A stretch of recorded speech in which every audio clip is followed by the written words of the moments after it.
Hello guys and gals in 71 to 73 long nose big horse Mustang repair gang. What I'm doing today, or did yesterday and today, is installed KYB GAs-A Just shocks. So I made another video to show the little ordeal I went through here, and I'll just go over it quickly. I had when they painted the car, they literally painted the bolts for the top shock, had a bunch of paint in the threads. I think you can, well, those are the new shocks.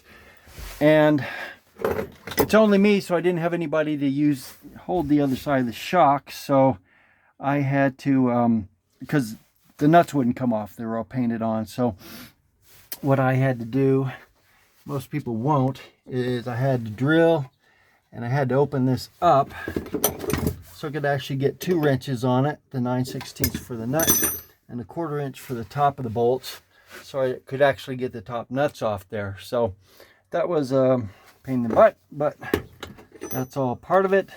I think I might have found the problem here. Now, there's a few videos on how to get the bottom seats out. Basically, there's a wire in the front of the bottom of the seat that slips into here on both sides. You push back and it comes loose. When I went to go take it out, they didn't even have those pushed in, so the bottom just fell out. The top, there's 2 bolts that hold it in. They were not there, so the top almost fell off. To get the top part off, I don't know if it's aftermarket or not. I think this was, it might not be aftermarket, but this actually slips on top of the back of the seat. And then you've got a bunch of little screws in the back that hold everything together, and then 2 bottom bolts, like I said. So that's how to get the seat out, to get to the shocks. Obviously, they're behind it. Now, I was looking for videos on replacing shocks because I did not know how to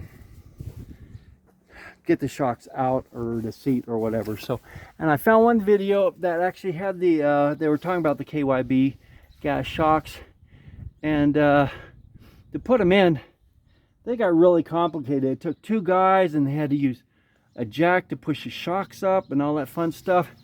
And since it's just me, I had to get creative. Now, the KYB GAs-A Just, probably any gas shock, the problem is when you take the little straps off them, they extend fully because they're gas charged. And so when you're trying to put all this stuff together, the shocks are extending way below the bottom shock mount.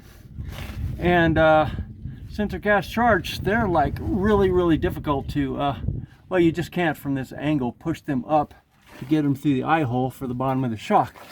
So I got creative, and I used 6-ton jacks from Pittsburgh, the death ones from Harbor Freight. Everybody's scared of. I've been using these for years, no biggie. I use a 6-ton because they're taller, so I can get under the car easier. I believe in mega safety, so I still have my jack underneath the pumpkin. And I also have the body jacked up, as you can see back there.